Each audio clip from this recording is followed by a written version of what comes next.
welcome back. We are always glad that you choose to continue being with us through and through. But in case you're just joining us, karibu tena sana. This is Good Morning Kenya. My name is Jain Wambui. Remember, you can always interact with us. Let us know where you're watching us from, how you're enjoying the show. Tuma salamu, all that goodness. We welcome it this beautiful early morning, and you can do so on our Twitter platform. The hashtag is Good Morning Kenya. Our official station handle is at KBC Channel 1. Our individual handles, my colleague and I, that is at Victor Olo and at Jain Wambui, is how you can find us across the socials. So now we want to get started with our first discussion. And as I had mentioned earlier on, this is all about our roads. You know, we are in a space where we are seeing a lot of construction going on, you know, just improving our roads, recarpeting all over the place.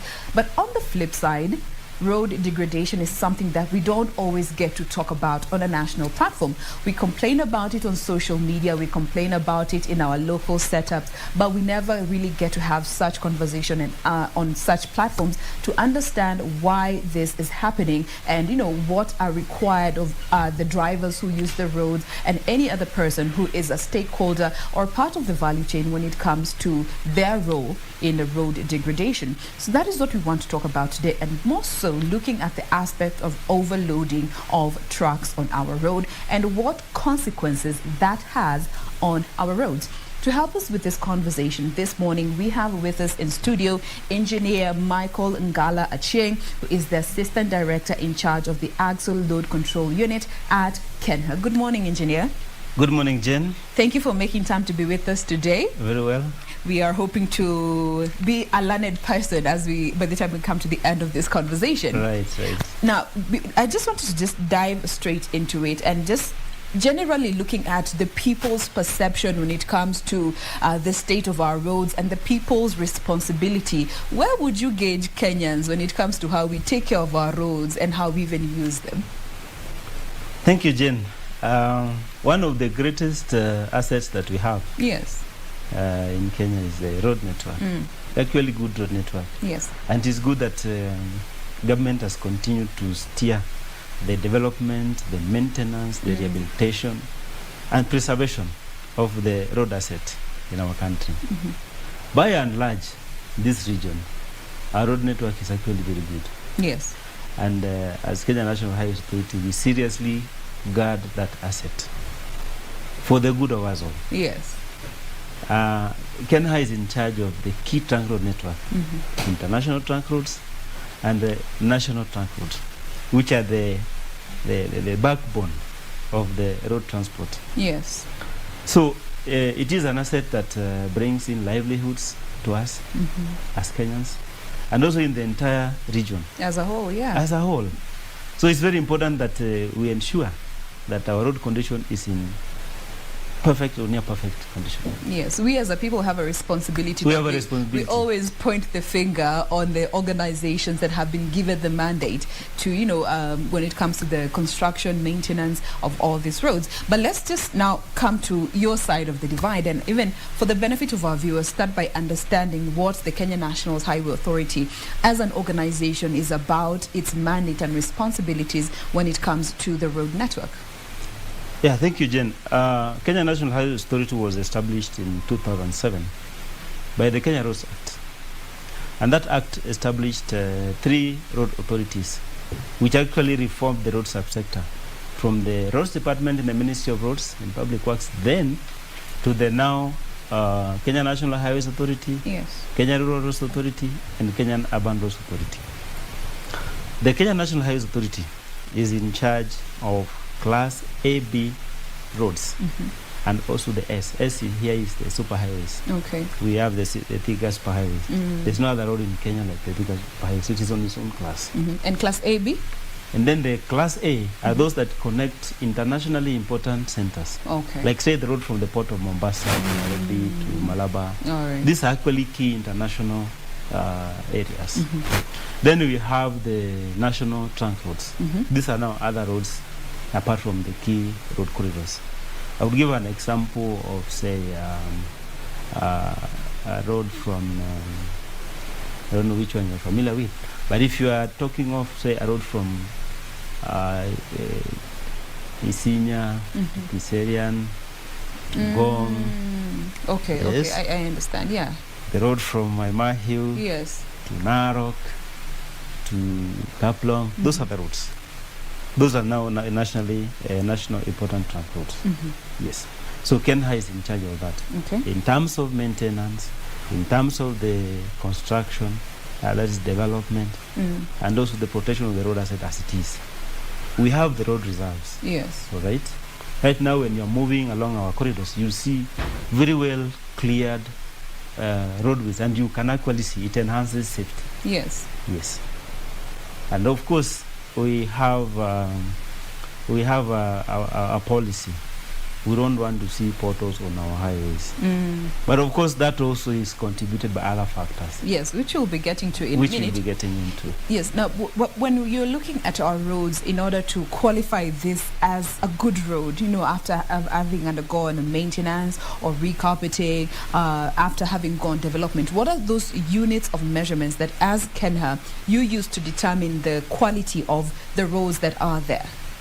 Yes, one. Be the driver on the road. That section you are driving on should not have potholes. It should be comfortable for you to have a comfortable drive. Yes.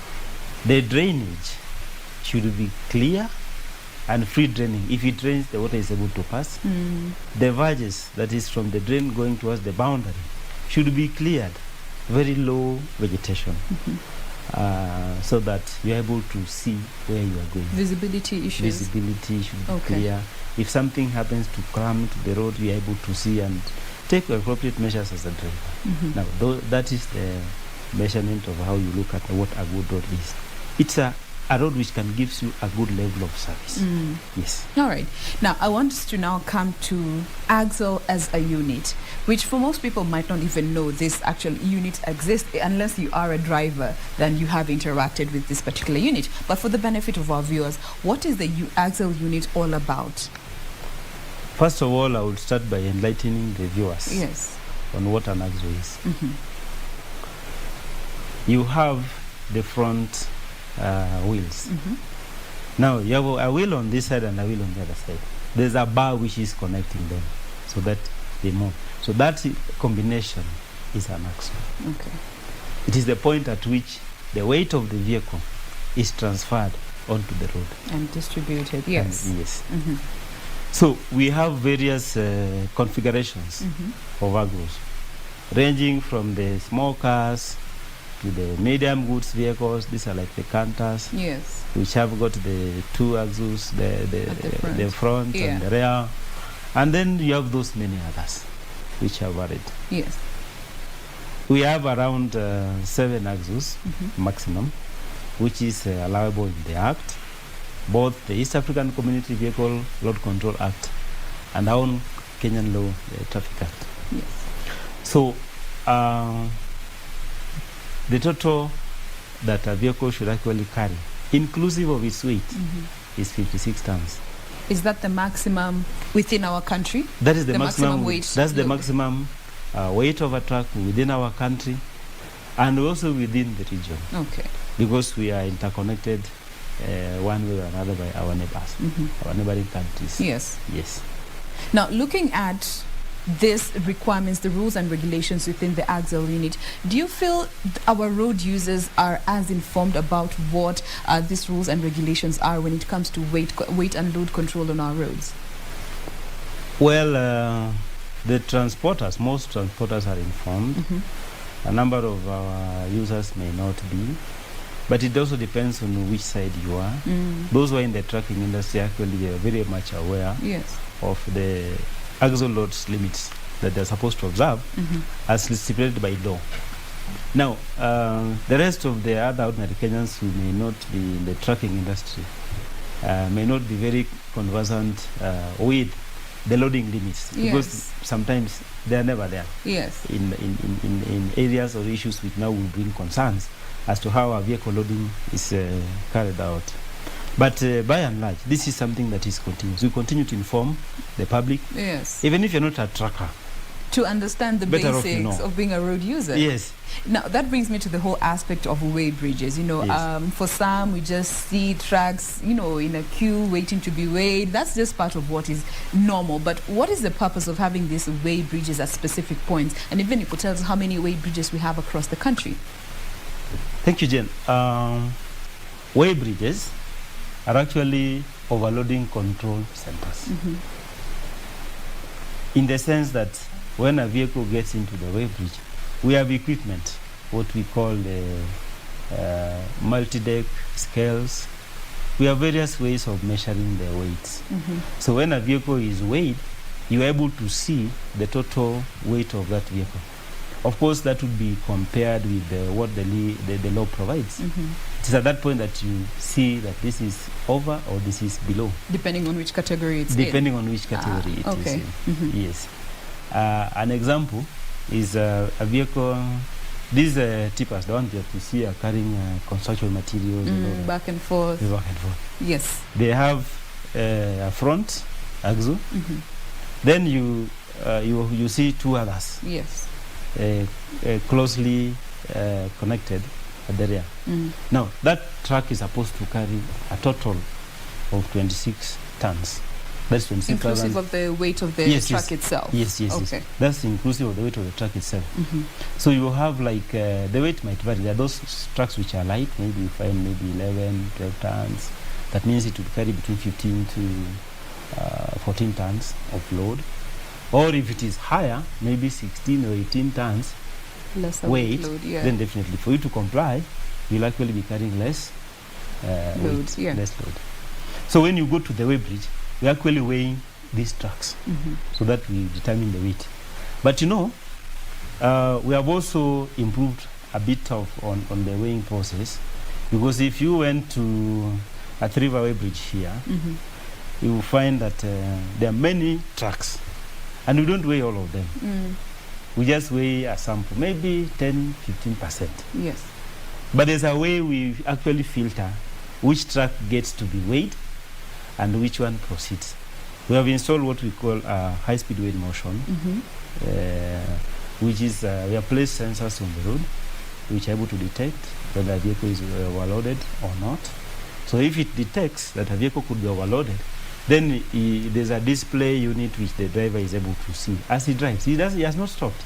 Oh, wow. That now there's a green arrow showing you proceed, you are cleared, or there's a red one diverting with the weight bridge so that the weight can be confirmed. Yes. So that is what we use to filter. Now, I'll get back to your question also of how many weight bridges we have in Kenya. In Kenya. There's something we call the Northern Corridor. Yes. Now, most of our weight bridge stations are installed along the Northern Corridor. We start from Mombasa. We have Mariakani weight bridge, which is weighing both vehicles from Nairobi and going to Nairobi from Mombasa side and all that. Mombasa being a port is a source of cargo. Yes. Pushing up the truckers along the corridor. But within Mariakani also we have Mtwapa, as you head towards Malindi. And we also have a new weight bridge called Dongokundu, which is constructed on the newly constructed Mombasa Southern Bypass. Yes. There's a new weight bridge there. We started operating that weight bridge in 2019, January 2019. Okay. Yes. So that is, those are 3, but we have actually clustered them for ease of management. And we call that Mariakani cluster, comprising Mariakani, Mtwapa, and Dongokundu. Okay. Then you come up. The next one you see is a river, commonly known as Mlolongo, because by history vehicles used to kill Mlolongo. All right? Yes. So the one we have in Mlolongo also is weighing on both sides, Nairobi bound and Mombasa bound. Yes. And these are actually the largest facilities that we have in the country. Then we have Isinya, as we head towards Namanga, and also we have Bidai, as we head towards Thika. Yes. We also have a which is going on that side. Going up, we have Gilgil, yes, and then on your way from Maimahiu to Narok, we have Maimahiu, or we call it Suswa, as you head towards Narok. Then you move up the Northern Corridor, you get to Wambui.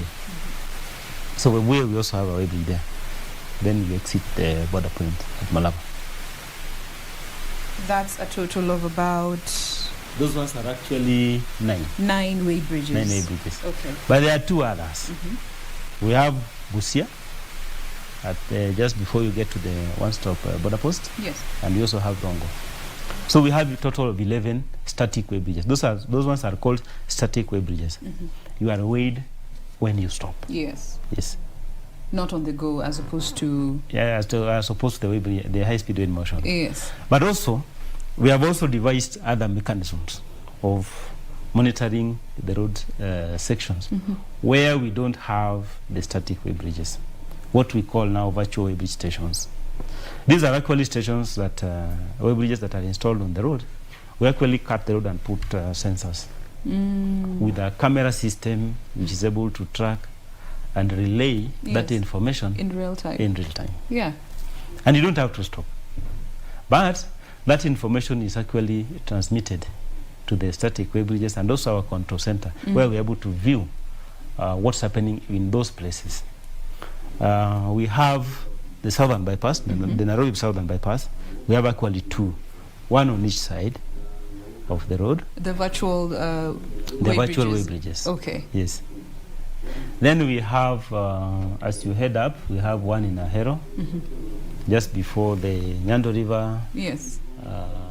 But after the road from Kisii and KeNHA converge, and then there's a virtual station there. Yes. Then we have one in Mumias, around Mayoni. We have in Eldoret. We have in Laisamis, up from Isiolo, going up. Yes. Because we had no monitoring. Actually, from Juja here, the next facility you'd see is that one. Wow. Which is actually far off.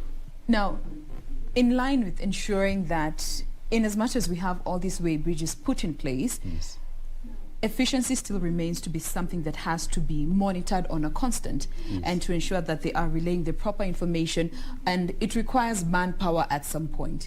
Now, in terms of ensuring that there are no loopholes that consequently lead to road degradation as a result of overloading by these trucks, how would you say we are faring when it comes to these loopholes that may be as a result of the human factor? Okay, monitoring is actually continuous. Yes. The way bridges, as I've enumerated them, we have actually clustered them.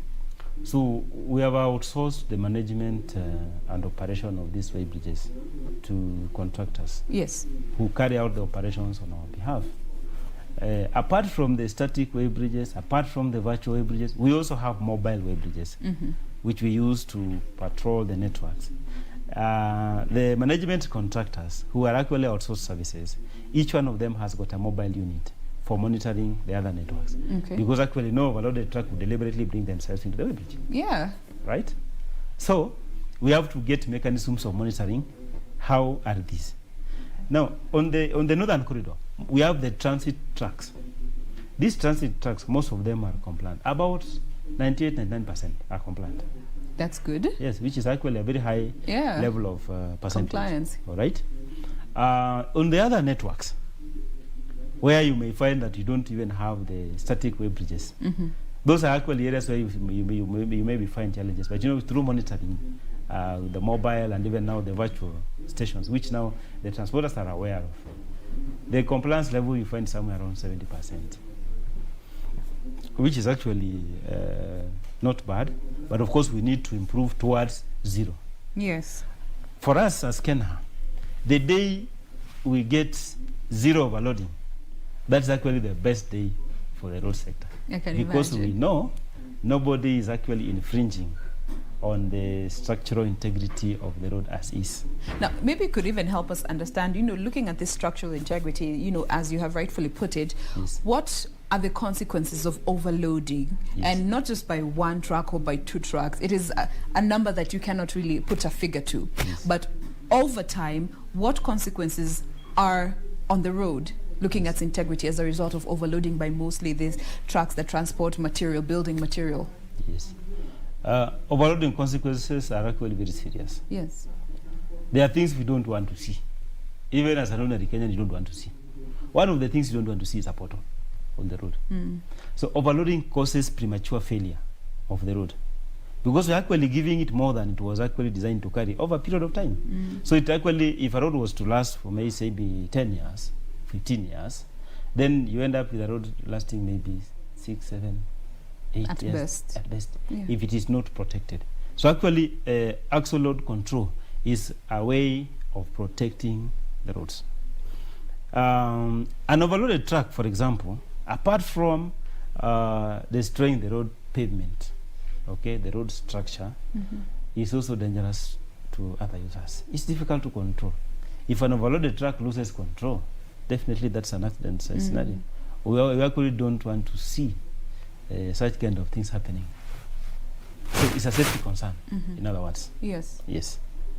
Now that brings us to now the consequences that lay in when it comes to those trucks and drivers who are found overloading on the road. Yes. What does the law and KeNHA say when it comes to what consequences they have to face in when they breach these rules and regulation? Yes, there are actually two sides of the consequences. Yes. Depending on which law you are applying. We have two sets of laws that we are applying. One is the East African Community Vehicle Road Control Act, which is actually prevalent on the Northern Corridor and other networks critical to trade within the region. And these rules have been identified under that act. So if you are caught overloading on these trucks, on these trunk roads, under the EAC Regional Truck Road Network, then you actually pay an overload fee, which actually is high. And then you remove the excess, and we allow you to proceed. So that act decriminalized overloading. It does not require KeNHA to take you to court for overloading on an EAC trunk road corridor. But it is administrative kind of, you pay the overload fee, which is actually, there's a schedule for payment of the overload fee. Now, right now we are applying a schedule from the year 2021, it will run to 2030. But under the Traffic Act, this is now other roads which are not part of the East African Trunk Road Network, we actually charge you under the Traffic Act. And that requires that we take you to court. Now, if you're overloaded by, say, 5 tons, there is a chart, a schedule under the Act. Let's refer to it as a chart for the benefit of our viewers. Yes, it's for the benefit of our viewers. Yes, for easier understanding. Yes, which is aggregated. Yes. If I get you for the first time overloaded with 1 ton, you pay 10,000. But if you are a subsequent now overloader, you'll pay 20 twice. It goes like that until 10 tons. An overload of 10 tons attracts a fine of 400,000 shillings. Wow. If we get you on a second conviction, that's 800,000. And I want to say that for KeNHA to enforce this, we have a good support from the law enforcement officers, the police. Yes, there are police officers seconded to the axle load unit to ensure that enforcement is done. All right? And we are getting good cooperation from the police. Yes. The other issue is when we actually take these people to court, equally the courts are actually doing very well in terms of enforcing now the law so that people comply with the axle load limits. This is what actually would protect our roads. And this is what we need, the enforcement and the implementation of these policies. Yes. All right. Yes. Now, remember we're talking about the state of our roads. We're in a space where we're seeing a lot of construction going on, but on the flip side, how are we doing as a people to just make sure that we are maintaining these road networks that are constantly being developed? Just the other day we were seeing conversation about vandalism along the highways. Why is that? This is what we're talking about today, and particularly narrowing in on overloading. So we welcome you to continue sharing with us your thoughts in regards to this conversation. I will be sampling some of what you have sent through in a bit, but first we want to take a very quick breather, but still keep sending in using the hashtag Good Morning Kenya on Twitter. At KBC Channel 1 is our official station handle. My handle is Jain Wambui, and my colleague here is at Victor Olo. Send in your feedback. We'll be sampling them when we come back from this break. Stay with us.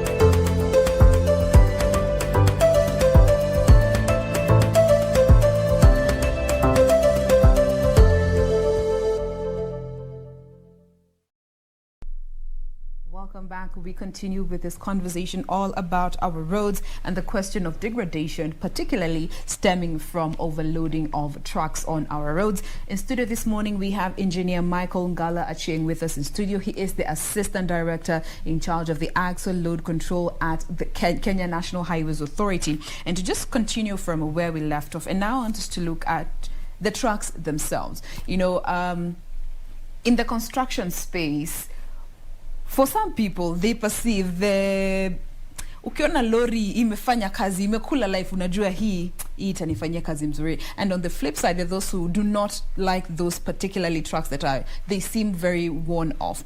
Looking at the aspect of wear and tear on these trucks, is this something that falls under your mandate to ensure that they are of the proper standards and integrity is not compromised on the truck itself? Yeah, actually, the vehicles are supposed to go for inspection regularly. So they must have valid inspection stickers, and the inspection authority is NTSA that carries the inspection of the vehicles on a regular basis. Yes. A vehicle can be inspected on an annual basis if nothing has occurred, or if an accident happens, and the vehicle has to be inspected before actually it is allowed back to the roads. Yes. So that's a function of NTSA. But then now, when you see a vehicle on the road, our presumption is that that vehicle is supposed to be compliant.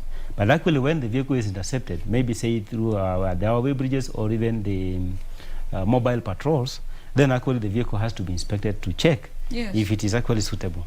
Because many times we see those trucks that, honestly, when you just look at it, it doesn't look roadworthy. And yet it is heavily laden with so much in its trunk.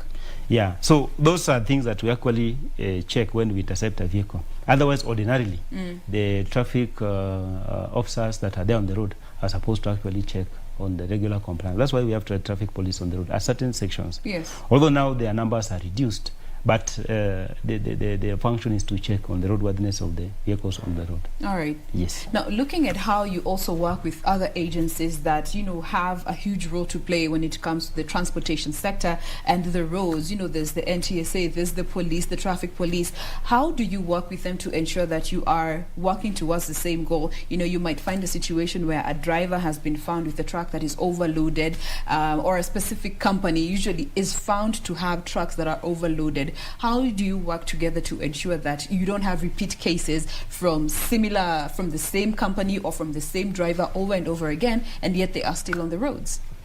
Yes, a number of instances we have met vehicles which do not even have the registration number plates, but yet they are carrying load. Yeah. So in such a case, we actually impound that vehicle and forward the chassis number of the vehicle to NTSA to give us the identity of that vehicle and even the ownership, so that we can actually process that vehicle in court for enforcement purposes through the police. So we have a collaborative arrangement with NTSA, the National Police Service, but even the transporters themselves. We have actually involved them and we sensitize them. A number of times we carry out sensitization programs with the transport companies. Free of charge, we don't charge them, because we want them to know. It's supposed to be a continuous lesson learned. It's a continuous lesson learned. So that we move them from the offending side to the compliant side. That's what would keep our roads good. Yes. Yes. All right. Now, another aspect that you had mentioned, you know, when we were on break, is in regards to wide load trucks. Yes. Occasionally, you always get to see a truck that is escorted by a single cab or double cab in front and behind. What are the requirements of such trucks and such weights on the road? Yes, this is what we call wide load or abnormal load. Ordinarily, the abnormal loads actually go outside the carriage vehicle. Yes. This requires that they have to meet certain criteria for them to be allowed onto the road. And we have a permit portal system, an online permit portal system, whereby such transporters, they log into the portal and they feed in the vehicle details, dimensions, and the weights, which the system checks because it has been actually programmed. If the weight is higher than what is allowed for that particular configuration, it will not be allowed. Oh. Right. So one of the conditions that you will give, once it satisfies all the conditions, one of the conditions is the time of movement. Such a vehicle is allowed to move between 6 a.m. and 6 p.m. so that they are not a danger to other road users. Yes. But also, at certain dimensions, require that a vehicle is accompanied by an escort, both rear and front. The police escort and also maybe the owner's escort to alert other road users that yes, a wide load is coming, and of course with the signage that yes, this is a wide load, so that even when you are approaching that vehicle, you're able to slow down for safe passage. Yes. So those are the conditions that we give for people to transport such kind of cargo. All right. Yes. And is this the only category that requires to get these special permits? Yes, they require to get the special permits because of the nature of safety. Even the bridges that we have, see, there are places where you actually are going under a rail bridge or a road bridge, and there are actually clearances that you have to check.